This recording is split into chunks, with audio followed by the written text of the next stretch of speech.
Vamos a continuar con las actividades de la jornada del día y saludamos al señor Ignacio Moraco, quien hablará sobre factura de crédito electrónica, moderadora del espacio, doctora contadora pública Valeria Salazar. Ignacio Moraco tiene más de 20 años de trayectoria en el sistema financiero argentino. Fue director en Banco de Inversión y Comercio Exterior, vicepresidente en Vice Fideicomisos y vicepresidenta en Nación Fideicomisos. Además, ha participado en diversas convenciones y programas de formación profesional en Argentina, Estados Unidos, China, Japón y Brasil. Bienvenido. Bueno, buenos días a todos. ¿Me escuchan bien ahí? Sí. Bueno, me voy a parar un poco por ahí, para que me vean. Buen día a todos. Ya me presentó recién la moderadora. Gracias por darme este espacio. En mi paso por la gestión pública del año 2016 al 2019, me dediqué a estructurar herramientas de financiamiento. Eso Dale. Bueno, me dediqué a estructurar herramientas de financiamiento como el FOGAR, el FONDEP, que son dos fondos hoy que funcionan a nivel nacional, con mucho impacto en lo que es la inclusión del mundo PYME. ¿No se escucha? Ahí mejor. Ahí está. Bueno, repito si quieren. Dos de las herramientas más importantes que hice, que hoy tienen mucho impacto a nivel nacional, son el FONDEP y el FOGAR. El FOGAR es un fondo de garantías público que hoy funciona a nivel nacional, están todos los bancos y demás. Así que bueno, si quieren arrancamos con esto. Me tocó participar también en parte de la creación de la ley de factura de crédito electrónica como herramienta de financiamiento, partiendo de la base de que es una ley que se copia del sistema holandés, se perfecciona con algunos sistemas dentro de Latinoamérica, como fue el chileno o el brasilero. En Argentina venimos de la experiencia de haber intentado implementar en la década del 90 y en la década del 2000 un programa similar de factura de crédito electrónica. Fracasó. Este fue el tercer intento, que en una ley del año 2018 se logró sancionar y se logró implementar durante todo el 2019 en distintos rubros de la economía. Lo importante de la factura de crédito y por qué se pensó en una herramienta como esta para hacer inclusión financiera en el mundo PYME, sobre todo, y a eso se dedica la factura, que es el mundo y la relación entre las empresas no grandes y las empresas grandes. ¿Por qué se pensó en una herramienta como esta? Pero bueno, básicamente porque el sistema financiero argentino en su conjunto, tomando a los bancos y al mercado de capitales, el tamaño que tiene es ínfimo. Para que se den una idea, solamente Banco Itaú en Brasil es más grande que todo el sistema financiero argentino. Solamente el Banco Itaú, tomando como quieran, contamos de activos, pasivos, sucursales, cajero automático, lo que sea, solamente el Banco Itaú en Brasil es más grande que todo el sistema argentino. Eso se explica por un montón de motivos que no vamos digamos, a meternos a hablar de eso, pero sí, importante entender que Argentina tiene 17 puntos de PBI en lo que tiene que ver con la inversión del sistema financiero hacia el mundo productivo. Eso en países como Bolivia, por ejemplo, es del 58%, en Chile es del 110%. O sea, esto explica un poco también por qué la falta de desarrollo productivo en la Argentina. Solamente el 30% de las pymes acceden al sistema financiero. Cuando yo accedo al sistema financiero, no estoy hablando de que tiene una cuenta en el sistema financiero, ¿no? Estoy hablando de que el sistema financiero las asiste y tanto en capital de trabajo o en inversión para fomentar la producción, ¿sí?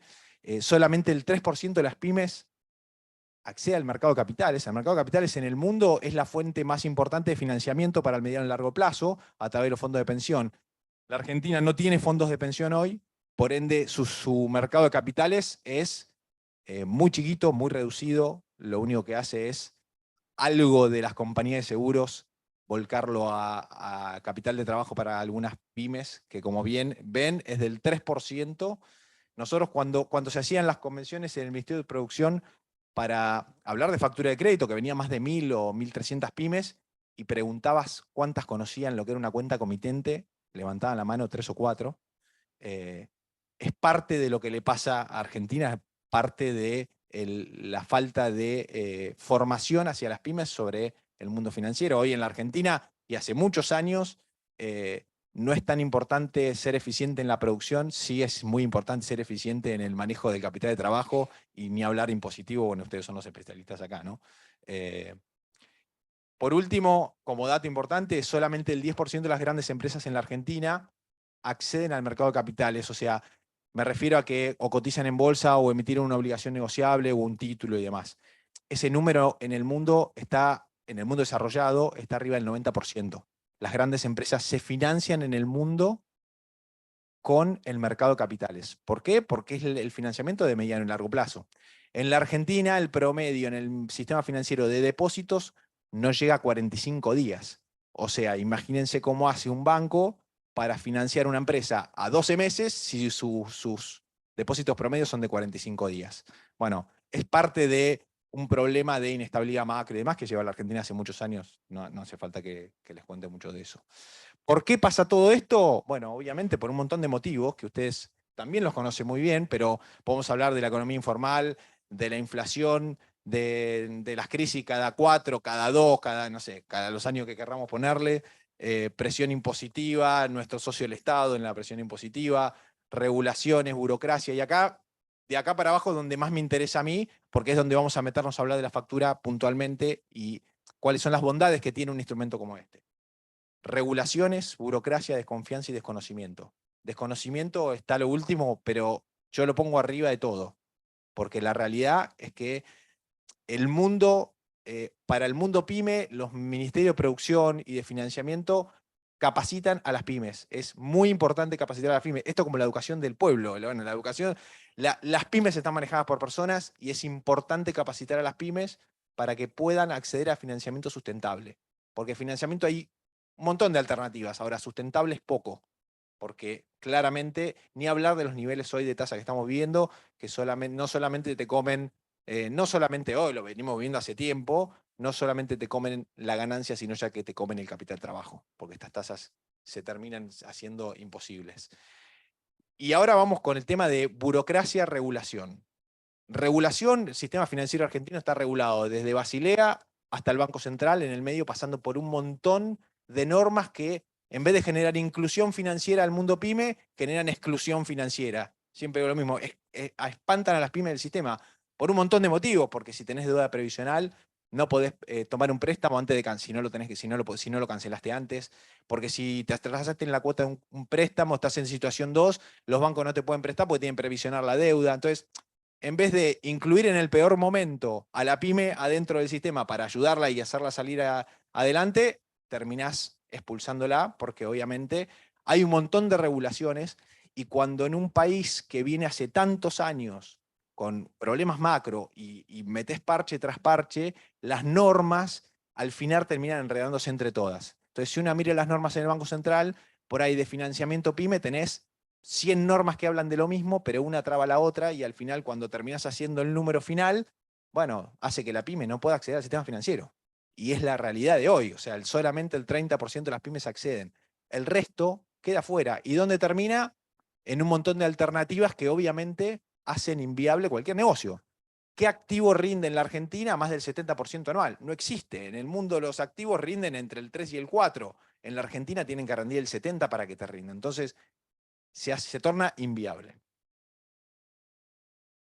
Factura de crédito, como les dije, ley del año 2018, 2019 se fue implementando en todos los sectores de la economía. El último rubro de la economía que se implementó fueron los supermercados, rubro más complejo de todos, sobre todo por tema de notas de débito y crédito. Los supermercados trabajan mucho con eso. La ley de factura lo que viene a hacer le viene a dar una herramienta a la pyme. Nosotros siempre, por lo menos en mi mente el Estado no tiene que regular o imponerle al privado las negociaciones entre ellos. Lo que tiene que hacer es darle herramientas para que puedan tener una buena negociación. En este caso la pyme, que es la que tiene, o la no grande la llamaría yo, que es la que tiene más desventaja ante una empresa grande que tiene un montón de otros recursos y otras posibilidades. ¿Qué hace la factura de crédito y por qué es importante? Y después vamos a algunos números que son muy, muy significativos, que es, primer punto, que es obligatoria. Las grandes empresas no pueden elegir en que si reciben o no una factura de crédito electrónica cuando se lo hace una no grande. Y esto es muy importante porque hace que, de nuevo, la fuerza de poder entre la pyme por lo menos no tenga que ni discutirse. ¿Por qué? Porque es obligatorio. Voy a ir así, de arriba hacia abajo y no hacia el costado, porque me parece que es importante. Es un instrumento 100% digital. Argentina tiene una ventaja de estar, por lo menos en lo que tiene que ver con el sistema financiero, atrasado 20 años con el mundo, que es que puede ver el futuro. ¿Sí? Yo siempre digo lo mismo. Y podés ver el futuro, podés agarrar lo mejor que hicieron y traerlo acá. Es la realidad. Bueno, en el caso de factura de crédito se hizo un poco eso, es mirando lo que pasó en el mundo y qué fue exitoso, no solamente en países europeos como Holanda, sino que además después miraste al costado y miraste Chile, que también está, no 20 años, pero por ahí 10 años avanzado en lo que es sistema financiero, y Brasil, y armaste un modelo que realmente fue muy bueno, inclusive en varias convenciones nos han felicitado a la Argentina por esa ley. ¿Por qué? Porque es un instrumento 100% digital. Esos países en el momento en que lo hicieron no existía las herramientas 100% digitales. Hoy la factura nace digitalmente la FIP y muere digitalmente o porque la pagaron en una cuenta corriente o en una cuenta comitente administrada por Caja de Valores. Entonces, ¿qué le permite a esto? Y acá vamos a las bondades de la factura, no sé cómo voy de tiempo, que tienen que ver con algunas características que hacen saltar un montón de las barreras burocráticas. Y vuelvo a lo que decía al principio, la burocracia del sistema financiero, hablo burocracia en el buen sentido de la palabra, no estoy hablando de, no es criticando el sistema financiero, sino que está sujeto a regulaciones que hacen que finalmente no puedas incluir una pyme que tuvo algún problemita o que no termina siendo el modelito de pyme perfecto para financiar. Entonces, el que sea digital, ¿qué hace? Le da trazabilidad. La trazabilidad es muy importante para este tipo de herramientas. ¿Por qué? Porque en esa catarata de regulaciones tenés a la UIF, tenés a la CNB, tenés un montón de institutos que hacen que la pyme termine presentando una carpeta que al final la tiene que llevar con el auto porque no llega hasta el banco para ver si le abren una cuenta o no, y tiene que justificar hasta cuando una empresa le paga con un cheque. O sea, ves si, che, no sé, Arcor, te paga con un cheque por ser proveedor y cuando vas al banco te dicen, ¿y por qué tenés el cheque de Arco? Y yo digo, ¿cómo? Porque no. Vos me vas a dar la plata a mí, ¿cómo te tengo que explicar de dónde sale la plata? Si vos me la vas a dar a mí, pues te voy a descontar el cheque. Bueno, lo que tiene la factura, importante, es que como tiene trazabilidad y nace en la FIP, la UIF emitió una resolución hablando de factura de crédito en donde habilita tanto a los bancos como a las sociedades de bolsa, que son los otros agentes que pueden negociar este instrumento, a que la trazabilidad AFIP es suficiente para justificar los fondos. Entonces, por ejemplo, y vamos al punto de allá abajo a la derecha, que es negociación, en donde la ley habilita a distintas plataformas a negociar facturas, vos podrías en una plataforma negociar una factura sin ser cliente de un banco, contra un banco, sin presentar un balance, solamente dándote de alta ahí. Entonces, rompe todas esas barreras que hablábamos antes. ¿De la mano de qué? De lo que se denomina sin recurso. ¿Por qué sin recurso? Porque el que emite o cede una factura no es garante sobre esa operación. Y eso hace romper todas las barreras. ¿Por qué? Porque el banco, por ejemplo, yo vengo hablando acá por Banco Macro, porque soy socio del Banco Macro, en dos negocios en particular, en donde uno tiene que ver con la factura de crédito, y el Banco Macro, a una empresa no grande que tiene una factura de Arcor, vuelvo con Arcor, sin ser cliente le puede descontar una factura y acreditar la cuenta en donde ese cliente tenga su cuenta operativa. Entonces, esto rompe un paradigma, ningún banco te atendía si no eras cliente. Bueno, este tipo de herramientas, con este tipo de regulación, hace que saltes esas barreras y que si tenés deuda previsional no importa y que si tenés situación 2 en otro banco no importa. ¿Por qué? Porque es sin recurso, porque el banco se para sobre el riesgo crediticio de la gran empresa, que es el pagador final de la factura. Y no importa si vos sos cliente del banco, no sos cliente del banco, tenés deuda previsional o no. Hace que puedas acceder igual al sistema financiero. Por eso son herramientas de inclusión financiera, sin duda. En Chile esto mueve 10 puntos del PBI, la negociación de factura de crédito electrónica. Para que se den una idea, en Chile no existe el cheque de pago diferido entre una gran empresa y una no grande. ¿Cómo se paga? Aceptando una factura. y después al vencimiento. Ahora, la pyme tiene una herramienta de financiamiento en el camino. ¿Por qué? Porque factura aceptada equivale a título ejecutivo, igual que un cheque. De ahí en adelante podés negociarla sin que la gran empresa emita un cheque. Sin duda, estoy convencido que en la Argentina, en los próximos 4 o 5 años, el cheque de pago diferido entre la gran empresa y la no grande no va a existir más. Porque es un doble proceso, porque tiene un montón de otras aristas que hacen que la gran empresa termine descansando en un instrumento como la factura. ¿Qué le pasó a la factura? Terminó en 2019 de instrumentarse, vino un cambio de gobierno, que generalmente cuando hay un cambio de gobierno este tipo de herramientas se revisan, vino la pandemia y finalmente, bueno, Banco Central, y ahora voy a pasar a eso, si quieren terminamos con esto para pasar y empezamos a hablar un poquito más de lo que hoy existe con respecto a factura, que es un título ejecutivo, es lo que hablábamos recién. Para un banco, factura no paga, es un título ejecutivo ante la gran empresa. Para una empresa pyme, y esto es importante, porque ustedes deben tener un montón de empresas pyme, una empresa pyme que tiene la factura aceptada y la gran empresa no se la pagó, es un título ejecutivo. Es como no le hubiese pagado un cheque. Y con el tiempo, el scoring del sistema financiero va a empezar a funcionar, como pasa en el mundo, de que si las grandes empresas no pagan en tiempo y forma su factura, les va a ser negativo en su scoring. Entonces, como hoy ninguna empresa deja caer un cheque, ninguna empresa grande deja caer un cheque, es mala palabra, el quinto cheque que no cubriste te cierran la cuenta corriente. Con la factura, con el tiempo va a pasar lo mismo. Banco Central, el año pasado, que por suerte nos consultó, agarró el tema factura de crédito y creó un nuevo sistema, ¿sí? Vamos a ir acá, que se llama Sistema de Circulación Abierta. Originalmente, cuando nace la factura, en la ley de 2018, se crea el sistema de agente de depósito colectivo. ¿Qué quiere decir agente de depósito colectivo? Caja de Valores, que es el ente nacional que nuclea todo el depósito de todos los títulos en la Argentina. Era el encargado de hacer el clearing de estas operaciones. Bueno, Banco Central, por suerte, tomó el tema, creó el sistema de circulación abierta, que es la cámara compensadora COELSA de los cheques, la tradicional, va a empezar a ser la cámara compensadora también de factura de crédito. Eso le va a dar una fuerza enorme. Va a hacer que las pymes, primero, no sufran más atrasos porque se van a empezar a debitar de las cuentas corrientes de las grandes empresas la factura, como si fuese un cheque. Por eso no tengo dudas de que con el tiempo no va a funcionar más el cheque entre la grande y no grande. Hoy existen estos dos sistemas que ustedes ven cuando hacen una factura, ven qué sistema de transferencia querés elegir, agente de depósito colectivo, sistema de circulación abierta. Hoy la negociación pasa por el agente de depósito colectivo. Si bien Banco Central reguló el sistema de circulación abierta, todavía no está desarrollado a nivel técnico dentro de COELSA, todavía no lo hicieron. Creemos que va a tardar por lo menos 18 meses más. Pero hoy si querés negociar una factura, lo puedes hacer a través del agente de depósito colectivo. Eso está operativo, ¿sí?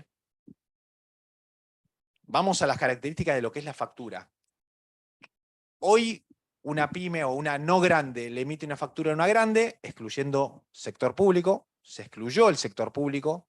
Hubiese sido bueno que el sector público esté, pero el sector público tiene un montón de problemas de caja y no lo puedes obligar a un régimen como este, porque antes tiene que pagar las jubilaciones, antes de pagar una factura de crédito a un proveedor, es la realidad. Hubiese sido muy bueno para el sistema de que el sector público dé el ejemplo al principio, pero bueno, no se pudo. Con respecto a lo que tiene que ver con la factura es, una vez emitida la factura, la ley habla de 15 días, las resoluciones de la CEPYME las llevaron a 30 días. ¿Por qué lo llevaron a 30 días? Por una explicación lógica. En 15 días ninguna gran empresa puede generar un proceso con compliance y todo lo que tienen que generar para validar una factura. O sea, hay prestación de servicio en el medio, hay compliance, hay órdenes de pago, hay autorizaciones, que las grandes empresas tienen una burocracia interna que tienen que cumplir y normas internacionales que cumplir, las multinacionales. Entonces, no se puede. Bueno, por resolución se llevó a 30 días, que era lo que originalmente decía la ley. En el Congreso se bajó a 15, pero originalmente decía 30. Hoy están 25 días. Aparentemente lo van a llevar a 21. Esperemos que no lo muevan de ahí, porque eso ya podría generar un... Nosotros siempre decimos lo mismo, hay que hacer cosas que sean posibles de instrumentar. O sea, es divino, ojalá el día 5 una pyme tenga la factura aceptada y todo el proceso, pero es imposible. Entonces, si es imposible y lo llevas a la norma, a lo imposible, termina rompiendo el instrumento. Y es una picardía porque realmente es una muy buena herramienta para la pyme. Entonces, ¿qué pasa entre el día de emisión y el día 25? Bueno, la gran empresa tiene algunas cosas que puede hacer con la factura.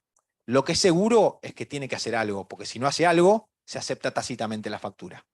Y eso invierte la chequera. O sea, ahora la chequera es como que la tiene la pyme, o la no grande. ¿Por qué? Porque si en 25 días la gran empresa no hizo algo, la factura queda aceptada. Y si queda aceptada es un título ejecutivo.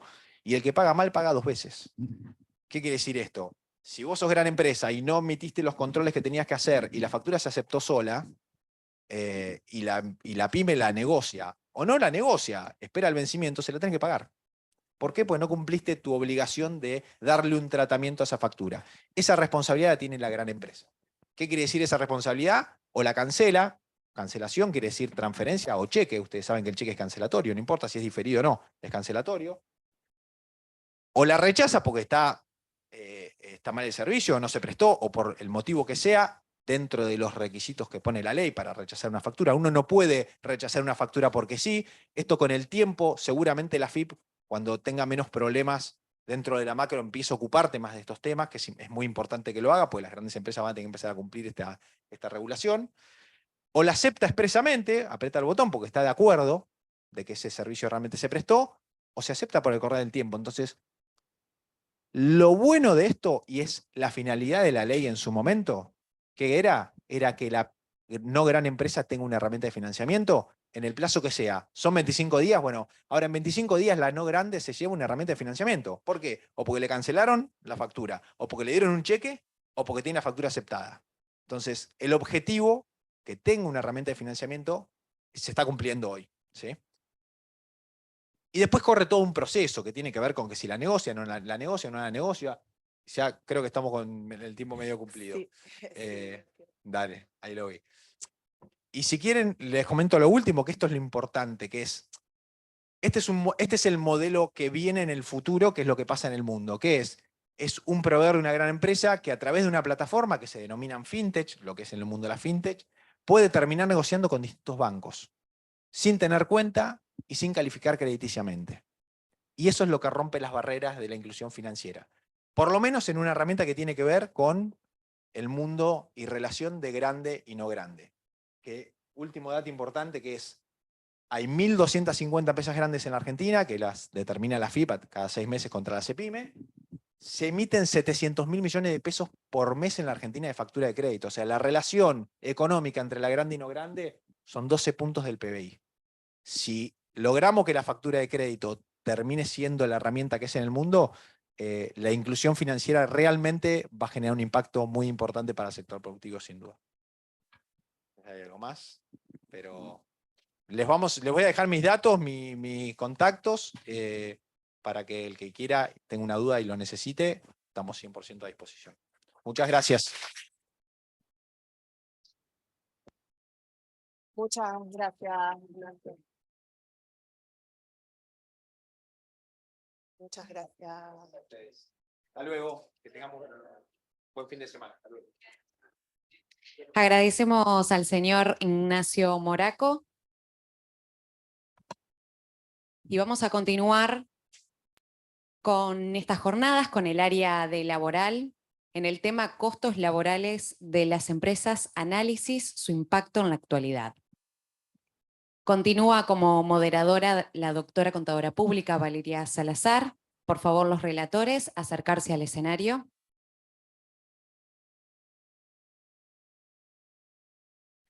Relatoras, doctoras, contadoras públicas, Diana Cristali y Tamara Achiari. Expositores de este bloque, doctores, contador público Nicolás Zavalis y Ornella Librisi, doctora contadora pública María Eugenia Abdelmalek y disertante, doctora contadora pública Marina Parera. Bienvenidos.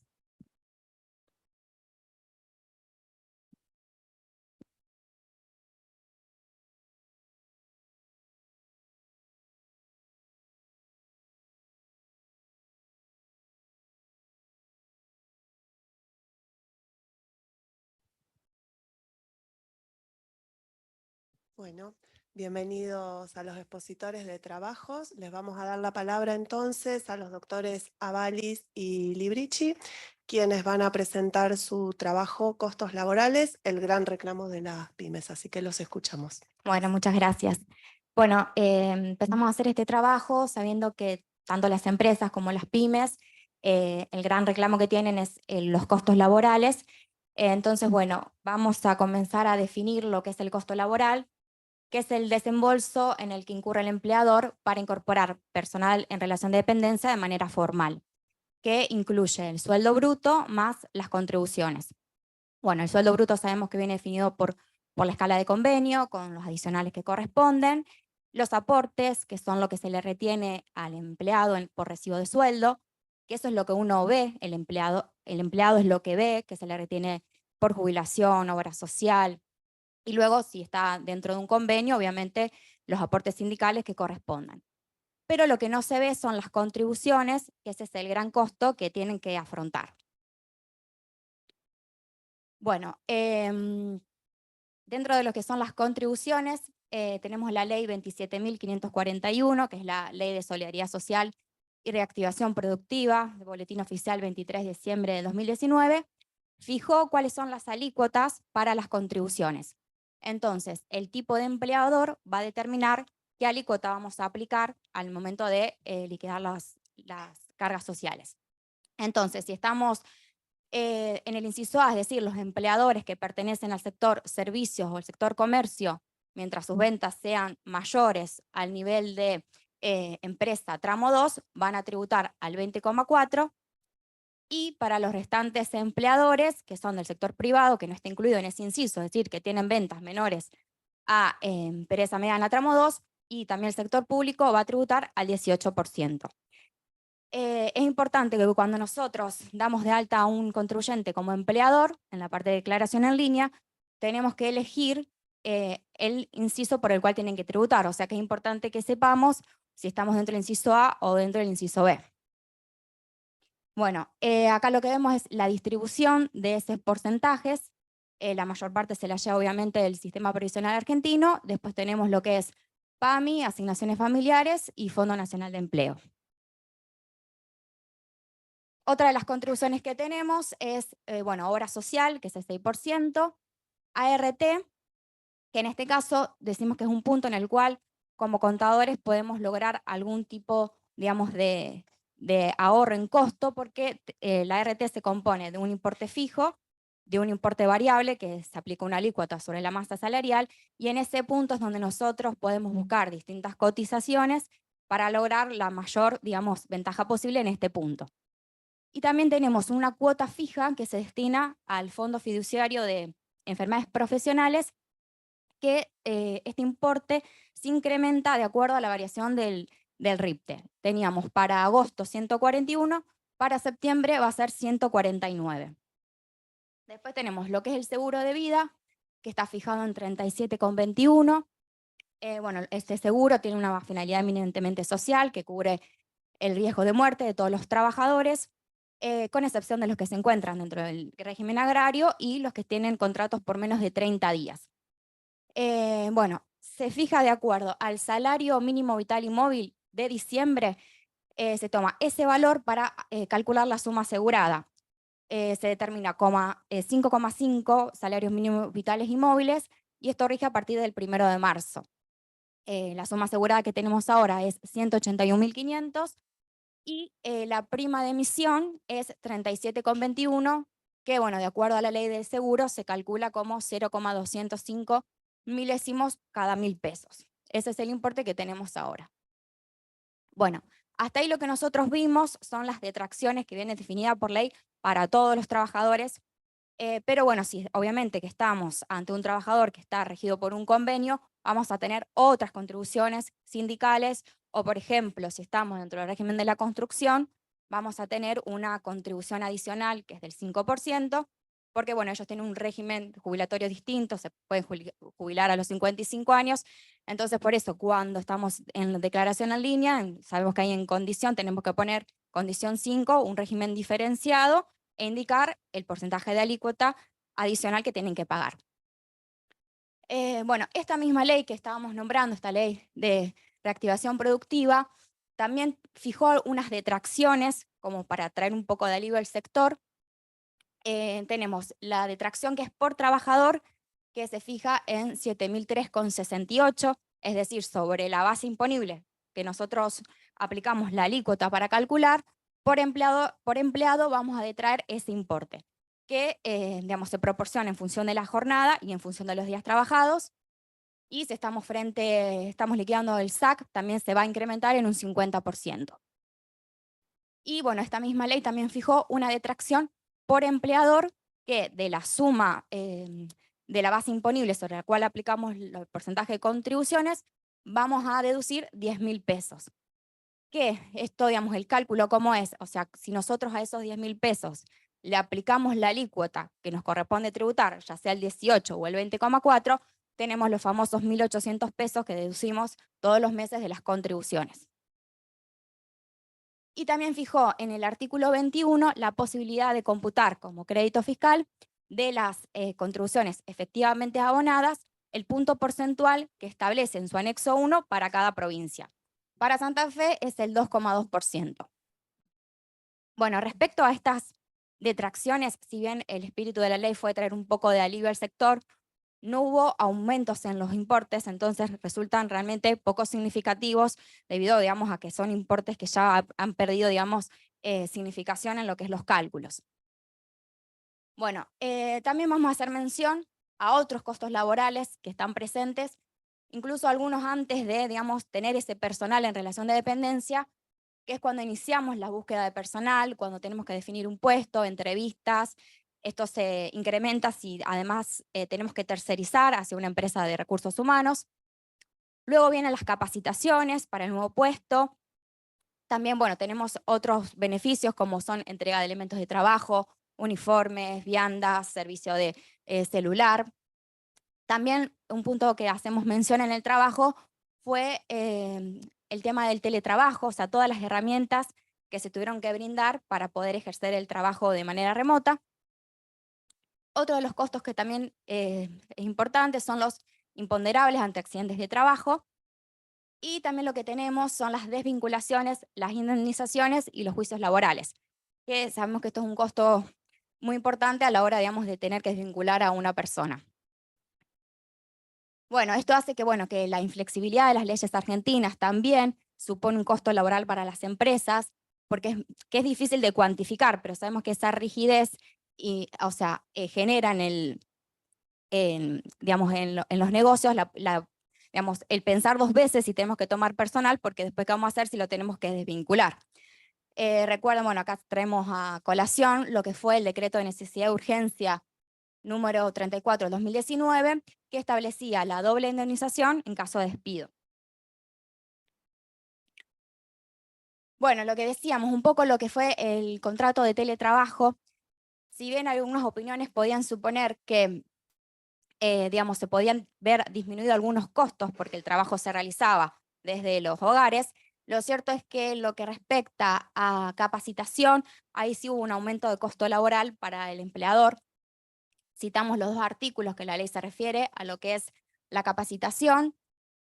El artículo 11 dice que el empleador deberá garantizar la correcta capacitación de sus dependientes en nuevas tecnologías, brindando cursos y herramientas de apoyo.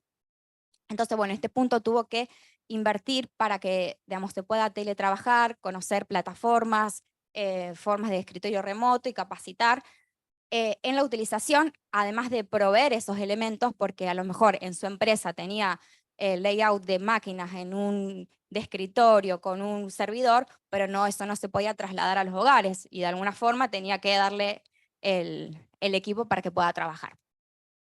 Y el artículo 9, el empleador debe proporcionar el equipamiento, hardware y software, las herramientas de trabajo y el soporte necesario para el desempeño de las tareas.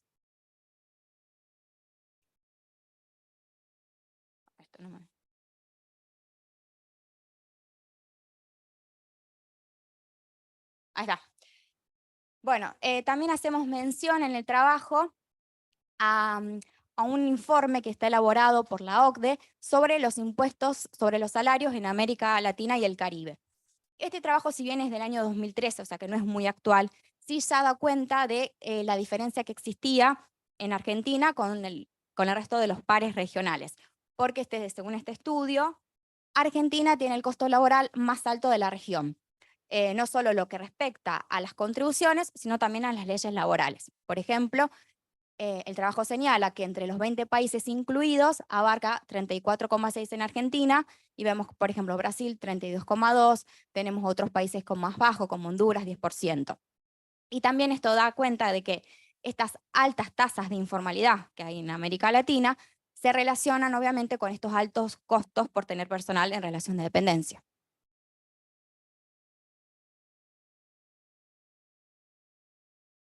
Bien, el tema es ver cómo hacemos frente a toda esta situación, digamos.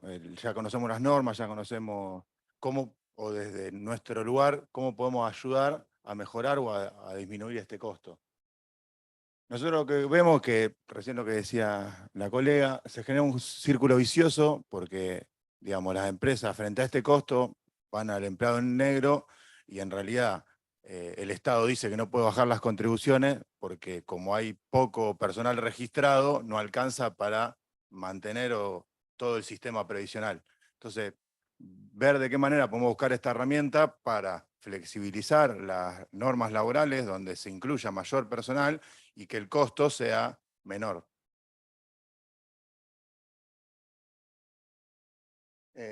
Nosotros lo que vemos, digamos, lo que decimos que hay que controlar los costos, asegurar la utilización adecuada de la mano de obra, elevar la producción, garantizar una mejor calidad laboral, minimizar el costo de producción, crear un ambiente laboral favorable, minimizar la rotación de mano de obra, minimizar el despilfarro, digamos, de materiales, de insumos, garantizar una seguridad y maximizar los beneficios. ¿Qué queremos decir con todo esto?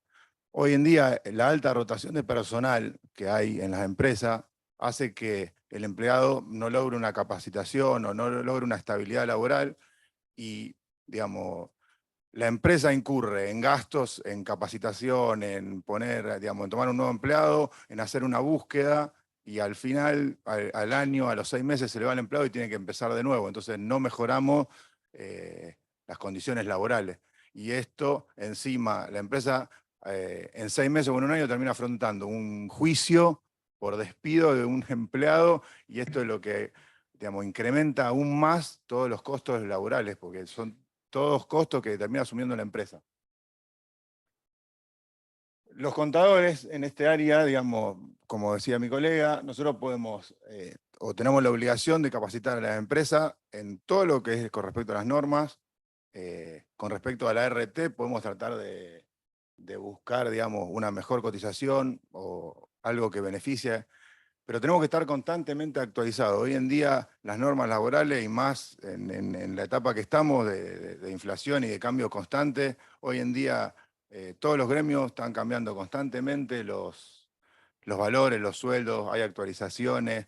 Digamos, para esto es necesario estar actualizado y para esto nosotros consideramos que hoy en día es imprescindible tener un sistema de liquidación de sueldo porque digamos, la cantidad de normas y leyes que tenemos, tiene que haber en el estudio alguien especializado y dedicado específicamente a sueldo porque, digamos, la cantidad de normas es, digamos, bueno, nosotros creemos que eso hay que tratar de unificarlo, digamos, que no puede ser que cada convenio, que cada norma, que cada ley, que si la construcción tiene un 5% extra, que si empleado de comercio saca un nuevo acuerdo con un remunerativo, no remunerativo, aporte de obra social, no aporta a la obra social.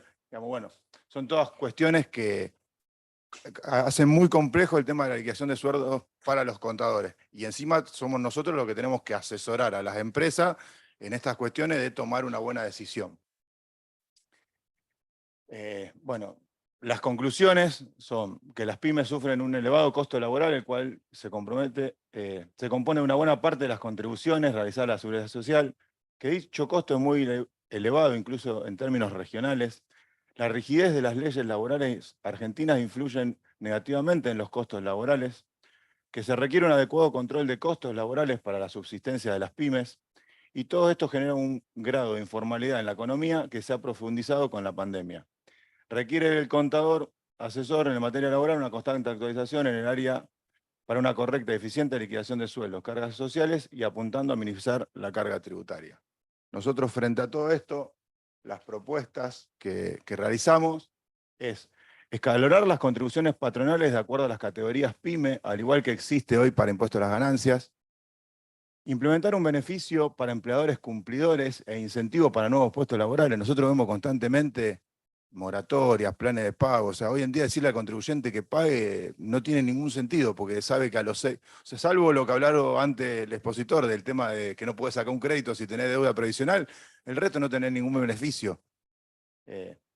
Permitir deducir de las contribuciones patronales los costos de capacitación. Esto que hablábamos, digamos, una empresa que invierte en el personal que tenga algún beneficio. O sea, si yo voy a capacitar a mis empleados, que de algún lado pueda tener una retribución. Y eliminar la indemnización por despido. O en su defecto adoptar un régimen similar al de la construcción, eliminando de esta manera las demandas laborales. O sea, esto de la doble indemnización, de que no lo podíamos echar a un empleado.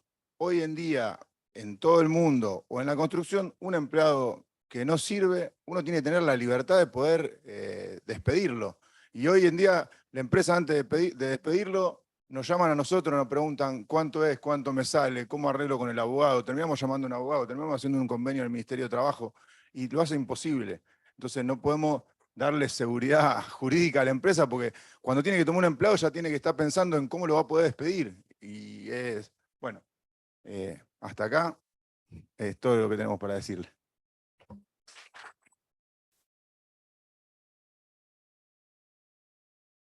Perdona, ¿ya Bueno, alguien levantó la mano? muchas gracias a los expositores. Perdón, para organizarnos tenemos previsto el panel de este modo. Vamos a escuchar ambos trabajos y luego de finalizar la disertación de la doctora Parera por la tarde está previsto el espacio de preguntas y debate inherente a la temática de este panel. Vamos entonces a escuchar ahora el trabajo de la doctora Abdelmalek.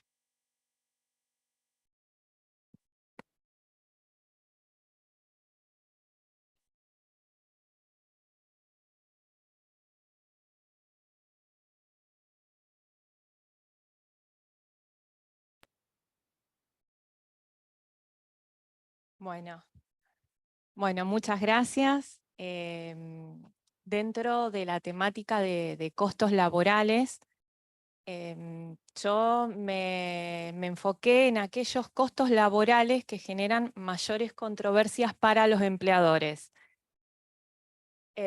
Primero, bueno, voy a hacer un repaso breve porque mis colegas ya expusieron las definiciones de costos laborales y cómo están compuestos.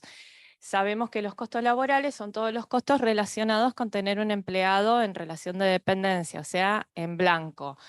Hay muchísimos elementos que intervienen en el costo laboral. Me pareció interesante incluir en el trabajo una clasificación sugerida por la OIT. Esta es una clasificación del año 1966 que fue producto de la conferencia la conferencia sobre estadísticas laborales de la OIT, que propone clasificarlos o agruparlos en 10 categorías. Es bastante completa como para tener en cuenta la composición de los costos laborales. No las voy a decir una por una porque, bueno, están en el trabajo. Pero sí tener en cuenta y remarcar lo que dijeron mis colegas, que los costos laborales son importantes para las empresas porque son una herramienta de gestión empresarial y que permite tomar decisiones. La más importante es inscribir o no a un empleado. Por eso hay que tener en cuenta todos los costos asociados. Después tenemos otra clasificación más general sobre costos laborales, considerando todos los ítems que lo integran. Los podemos clasificar en costos laborales variables o fijos, dependiendo si varían o no con el nivel de producción, o directos o indirectos, si influyen o no en el nivel de producción, ya sea de un bien o servicio que la empresa esté brindando.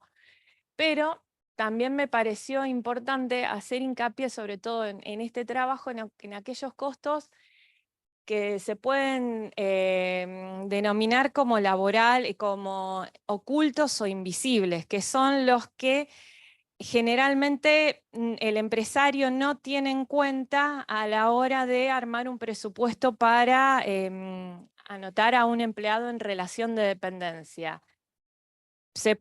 Hay muchísimos ítems y muchísimas circunstancias. Los colegas lo mencionaron y bueno, y después voy a profundizar 3 casos nada más. Pero están los costos de desvinculación, de accidentes laborales, en general están incluidos por todos esos ítems que son temáticas conflictivas que después terminan resolviéndose generalmente en tribunales. Ahora vamos a la aplicación argentina. En nuestro país, cuando hablamos, los costos laborales obviamente están plasmados en las leyes, pero no hay una sola ley. Los colegas también lo dijeron, ¿no? Cuando hablamos de ley, no solamente vamos a la ley de contrato de trabajo, también hay muchas leyes complementarias. Tenemos la ley de RT, de obras sociales, decretos reglamentarios, resoluciones, y también muchas veces para el tema de los costos laborales tenemos que considerar jurisprudencia, doctrina y hasta usos y costumbres, que es eso lo que le agrega mayor incertidumbre a, bueno, a las distintas circunstancias que se pueden presentar en la vida de una empresa. De todos los puntos, porque hay muchos que generan incertidumbres y que generan estos costos laborales ocultos, yo traje 3, que creo que son las 3 que se han desarrollado a lo largo de estos 20 años de jornadas y también que generan mucho debate en la comisión laboral. Primero, hablo de las contribuciones patronales. Los colegas mencionaron a la ley 27.541 y describieron muy bien, hicieron referencia a la diferencia de alícuotas. El inciso A es el que se aplica para todas las empresas que son de comercio y de servicio. Es una mayor alícuota, que en total es del 20,40%. Y el inciso B es la menor alícuota, que es del 18%, que es aplicable para el resto de las empresas. Más allá de los beneficios de tracción y de reducción, que también lo mencionaron los colegas, esta ley vino a zanjar una diferencia que también fue muy tratada, que fue la del decreto 814. Esta ley derogó el decreto 814 y el decreto 1009, los dos del 2001. ¿Qué pasaba? También el decreto 814 también establecía dos diferentes alícuotas, pero para aplicar la menor alícuota, el decreto 1009 establecía un monto de ventas anuales que era de 48 millones para que las empresas puedan tomar y aplicar la alícuota menor. Por lo tanto, en ese caso, reducir los costos laborales. Y reducir los costos laborales, perdón. ¿Cuál era el problema? Este monto estaba establecido en el decreto, pero a lo largo de los años la ex-CEPYME actualizaba los valores de las ventas anuales para considerar una empresa como pyme, y entonces las empresas utilizaban los montos de ventas establecidos por la CEPYME y no los 48 millones que determinaba la FIP. ¿Cuál era el problema? La FIP después reclamaba las diferencias de contribuciones patronales de alícuota sobre, o sea, considerando la base de ventas de 48 millones. ¿Por qué lo traigo a colación ahora si esta ley ya vino a zanjar esa diferencia? Porque esta ley es del año 2019 y todavía la FIP tiene derecho a reclamar esas diferencias de costos laborales por los periodos no prescriptos.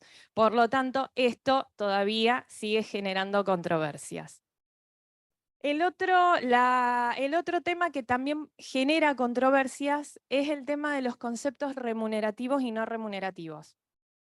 El artículo 103 de la Ley de Contrato de Trabajo define qué es un concepto no remunerativo, que es la contraprestación que se le debe al trabajador por poner a disposición de la empresa, del empleado, su fuerza laboral. ¿Qué pasa? Estos conceptos remunerativos son base de cálculo de, además de las contribuciones patronales, de indemnizaciones, de licencias, de vacaciones, de aguinaldo. En contraposición con los conceptos remunerativos están los conceptos no remunerativos. Los tradicionales y los que determinan la ley del contrato de trabajo son los beneficios sociales que están establecidos en el artículo 103 bis. Esos son beneficios sociales que tienen, la característica de cubrir, de beneficiar al trabajador por alguna circunstancia específica, o sea, no se relaciona con el trabajo. Y son esos conceptos específicamente establecidos en el artículo 103 bis. Pero ¿cuál es el problema? De un tiempo a esta parte, que yo me acuerde, creo que desde el año 2007 más o menos, los convenios colectivos vienen acordando incrementos salariales como conceptos no remunerativos, justamente para evitarle el incremento de costos laborales a las empresas. Pero ¿qué pasa? Estos conceptos no remunerativos son, pueden ser sujeto de reclamo de los trabajadores, porque al no tenerse en cuenta para el cálculo de aguinaldos, de vacaciones, de licencias, incluso de indemnizaciones, que después lo vamos a ver, generan controversias, puede haber reclamos y también se genera otro costo adicional que el empleador no tenía en cuenta. ¿Qué pasó con estos conceptos no remunerativos? Tenemos que recordar que el decreto 633 del año 2018, en el artículo 4 establecía que, lo leo para decirlo bien, que el Ministerio de Trabajo no iba a dar curso, ni homologar, ni registrar aquellos convenios colectivos o acuerdos que acordaran los aumentos como incrementos no remunerativos. ¿Qué pasa? El decreto está vigente, pero no se cumple porque claramente hasta el día de hoy todos los convenios siguen acordando los aumentos como sumas no remunerativas, dando lugar a mayores reclamos por parte de los trabajadores. Bueno, y después, el último punto, el de las indemnizaciones. El de las indemnizaciones justamente es controvertido por todo esto que dijimos. Ahí la ley de contrato de trabajo establece muchas causales de extinción de la relación laboral, pero nosotros, bueno, en este caso, yo me centré en el despido, que justamente los despidos ya de por sí son conflictivos y siempre terminan en un reclamo laboral. ¿Qué pasa? Sabemos que el artículo 245 establece el monto de cálculo, la forma de cálculo de la indemnización por antigüedad, que es un mes de sueldo por cada año de servicio o fracción mayor a 3 meses, considerando la mejor remuneración normal y habitual del último año. Ahora acá venimos por lo mismo. ¿Qué es remuneración? Si habitualmente el trabajador se le venían liquidando sumas no remunerativas por recibo de sueldo producto de los acuerdos, es muy probable que termine reclamando las diferencias salariales y diferencias indemnizatorias en base a toda esta normativa.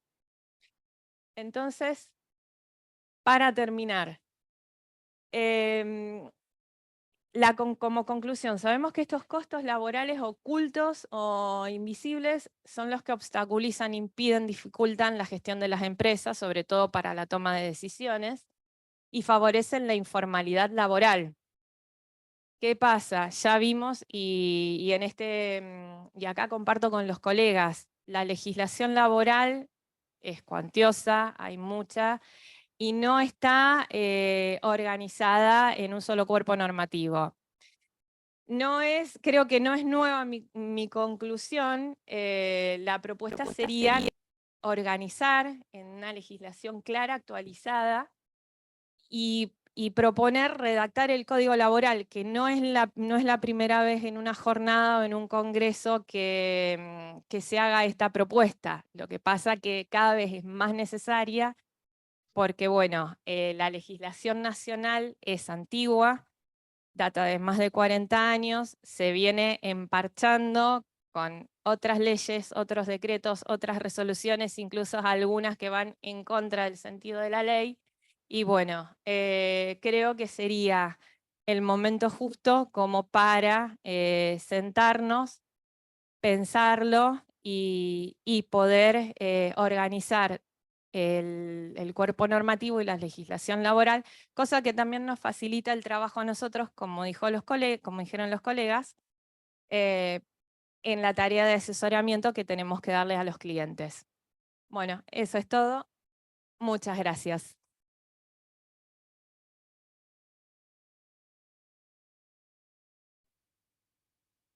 Bueno, muchísimas gracias a todos los expositores por sus trabajos, por haberse ajustado a los tiempos también.